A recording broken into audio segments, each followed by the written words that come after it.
Bonjour à toutes et à tous, bienvenue dans ce premier épisode de Contre-champ et aujourd'hui il sera donc question de The Whale de Darren Aronofsky. The Whale raconte l'histoire de Charlie, un professeur isolé en obésité morbide. Il se cache dans son appartement et mange en espérant en mourir. Il cherche désespérément à renouer contact avec sa fille adolescente pour une ultime chance de rédemption. Dans le rôle principal, on y retrouve Brendan Fraser dans le rôle de Charlie et dans les rôles secondaires, on y retrouve Sadie Sink dans le rôle de Ellie, la fille de Charlie, qui n'a plus de nouvelles de lui depuis des années, T. Simpkins dans le rôle de Thomas, Hong Cho dans le rôle de Liz, qui est la meilleure amie de Charlie, et Samantha Morton dans le rôle de Mary, l'ex-femme de Charlie, et la mère de Ellie. Adaptation d'une pièce de théâtre qui a été écrite par Samuel Hunter, qui est lui-même scénariste du film, récompensé 2 fois aux Oscars pour les meilleurs maquillages et pour le meilleur acteur. Comeback donc extraordinaire pour Brendan Fraser qu'on n'avait plus vu depuis des années à l'affiche d'un film au cinéma. On peut le dire, il avait complètement disparu des radars. Et cette fois, il revient donc en force avec ce film The Whale de Darren Aronofsky. Il a été récompensé d'ailleurs pour cette prestation pour avoir l'Oscar du meilleur acteur. Le film a également été récompensé aux Oscars pour les meilleurs maquillages. Et concernant Brendan Fraser, on le retrouvera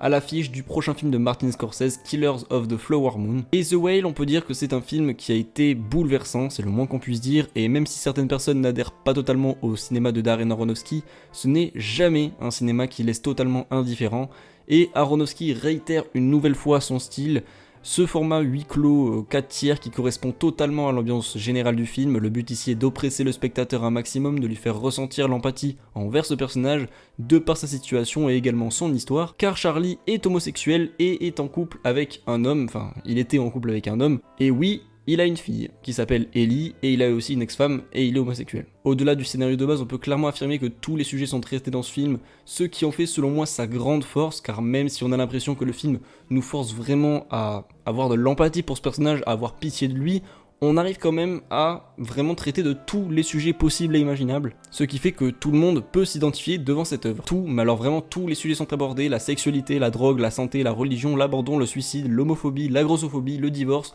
bref, tout le monde y passe. Toute la direction artistique est remarquable, que ce soit dans le décor, dans les dialogues, la musique, l'image, avec ce 4 tiers, comme je l'ai dit, un peu graineux, qui nous plonge vraiment encore plus dans cette immersion, dans cette solitude, vraiment dans cette profonde solitude qu'a le personnage de Charlie. On est vraiment pris au piège avec lui dans cet appartement crasseux, et tout ce qui arrive au personnage,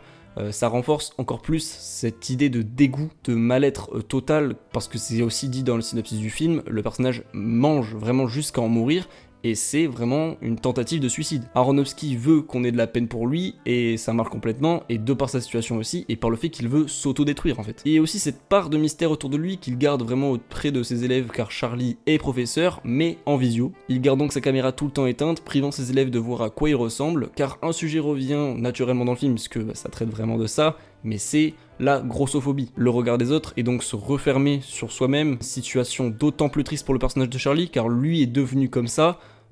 par la perte d'un être cher, par le deuil, par la cause d'un événement dramatique dans sa vie qui était vraiment tout pour lui. Ainsi donc, on évoque le deuil, la dépression, Charlie se referme donc encore plus sur lui-même et développe une obésité morbide, qui le contraint à encore plus être reclus, en dehors des autres, coupé du monde et de sa fille, qui va d'ailleurs être très importante dans son développement pour surmonter tout ça, parce que elle va surtout être montrée comme quelqu'un de très désagréable, totalement antipathique et extrêmement méchante, et n'ayant vraiment aucune bonne intention à son sujet. Ainsi donc, un jeu énorme va se créer entre Brendan Fraser et Sadie Sink, qui est spectaculaire. C'est à la fois bluffant pour Brendan Fraser parce qu'il joue extrêmement bien, et ça tout le monde le sait, il a même eu un Oscar pour ça, mais aussi c'est très intéressant pour la suite de la carrière de Sadie Sink, dont personnellement je ne connais que son interprétation de Max dans Stranger Things. Ensuite, d'un point de vue technique, il n'y a pas grand chose à dire parce que ce soit dans le format de l'image, la photographie, la mise en scène et toute la réalisation de Darren Aronofsky en général, et de manière générale très soignée. Bien qu'il n'y ait qu'un seul décor et que ce film soit un huis clos